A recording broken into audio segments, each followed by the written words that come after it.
Tio Birchut Moraga Rabotai. Je vais essayer de résumer un cours que j'ai fait avec le Rav Senior lundi passé, c'est-à-dire avant-hier.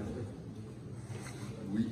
Et l'idée c'est qu'on va faire les halachot de Tisha B'Av. Vous savez qu'à Tisha B'Av, ça va être le début du jeûne, ça va être 21h33. Donc on aura fini la Souda Mafseket. À la synagogue, il y a une prière qui se déroule généralement assis, avec très peu de lumière. On rentre de la synagogue, on n'a pas nécessairement beaucoup de lumière également à la maison. On laisse juste de quoi pouvoir voir la pénombre. Ensuite, le lendemain matin, vous savez qu'il ne faut pas se laver les mains avec Netilat Yadayim sur tous les poignets. Il faut se laver juste sur les phalanges. Si vous devez vous relaver les mains, pareil, au courant de la journée, vous le faites que sur les phalanges. Seuls les Kohanim qui doivent nous bénir peuvent faire la Netilat Yadayim sur la totalité de la main. Ensuite, toute la journée se passe et on est assis. Bien évidemment, comme je vous l'ai dit, Kabbalit nous permettent de nous asseoir sur quelque chose au-dessus de la terre, c'est-à-dire sur un matelas ou un petit tapis, etc., mais pas même le sol.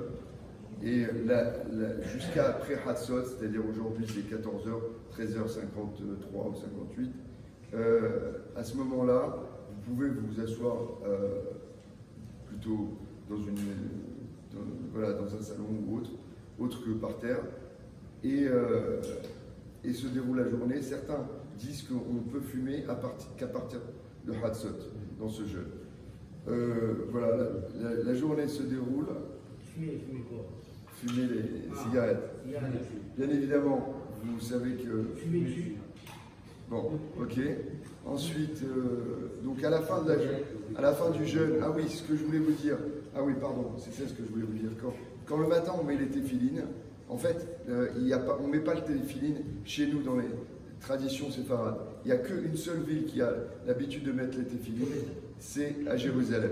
Donc, et bien évidemment, le Derer Eretz, c'est-à-dire le savoir-vivre, et que si vous vous trouvez dans une synagogue où ils ont l'habitude, c'est le rite de Jérusalem, c'est-à-dire à Jérusalem, vous devez le mettre. Il ne faut pas être en désaccord. Pareil, si quelqu'un vient, qui habite de Jérusalem, il se trouve actuellement en France, il fera comme le rite de tout le monde. Donc nécessairement, on met, nous, chez les séfarades, les téphilines dans l'après-midi à Mincha, mais sinon, effectivement, demain matin, nous n'aurons pas de téphilines.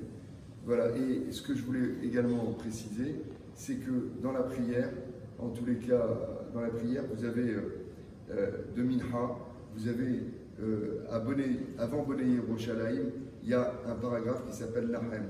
Et donc, à la fin, il y a une bracha sur Yerushalayim, et il faut la faire à la place de Bonei Yerushalayim.